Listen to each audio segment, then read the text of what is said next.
ঈদকে সামনে রেখে খুচরা ক্রেতা আর পাইকারদের ব্যাপক আনাগোনা। জমজমাট বেচাকেনা নারায়ণগঞ্জ শহরের দেওভোগ এলাকার রেডিমেড পোশাকের পাইকারি বাজারে।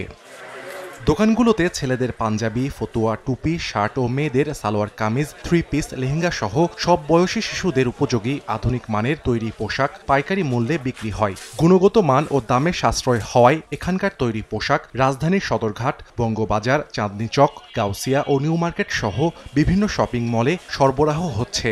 পাশাপাশি দেশের প্রায় প্রতিটি জেলা থেকেই পাইকারি ব্যবসায়ীরা এখান থেকে পণ্য ক্রয় করেন। ঢাকার থেকে নারায়ণগঞ্জের মালের কালেকশনটা বেশি ভালো মনে হচ্ছে, রেটও ঢাকার থেকে কিছুটা কম আছে। যেটি পড়তাছে এটাই কিনতেছি। বিভিন্ন সাইজ মাল পাওয়া যায়, মালের দামটা অতিরিক্ত বেশি, এবার অতিরিক্ত দেখে শুনে কিনতে হচ্ছে। এখানে মাল কিনে আমরা শান্তিবোধ করি, এর জন্য আমরা ঢাকা থেকে দূর দূরান্ত থেকে শনিয়াকড়া থেকে নারায়ণগঞ্জ মার্কেটে আসি।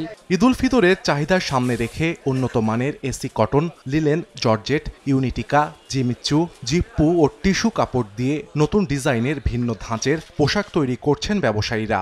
এছাড়া ক্রেতাদের পছন্দ অনুযায়ী আকর্ষণীয় পোশাকও প্রতিটি দোকানে সংগ্রহে রয়েছে। পাইকারি মূল্যে 150 টাকা থেকে শুরু করে 3000 টাকা পর্যন্ত পোশাক বিক্রি হচ্ছে এই মার্কেটে। 64 জেলার মানুষই এখানে কালেকশন করতে আসে।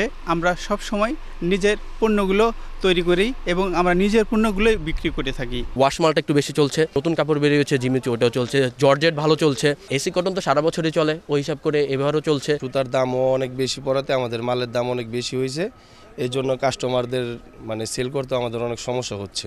এবছর ভারত থেকে কোনো পণ্য আমদানি না হওয়ায় দেশের তৈরি পোশাকের চাহিদা আগের তুলনায় বেড়েছে বলে জানান মার্কেট মালিক সমিতির নেতা। বাংলাদেশ এখন ভারতের উপর নির্ভরশীল না, ভারতের এই রেডিমেড জামা কাপড় এখন আর আনে না, নিজস্ব প্রোডাক্টের মালগুলোর প্রতি সবাই একটু আকৃষ্ট বেশি হয়েছে। এবার মার্কেটে 5 শতাধিক দোকান ও সহস্রাধিক কারখানায় প্রায় 6000 শ্রমিক কর্মচারী কাজ করেন। আসছে ঈদে 200 কোটি টাকার পণ্য বিক্রির আশা তাদের।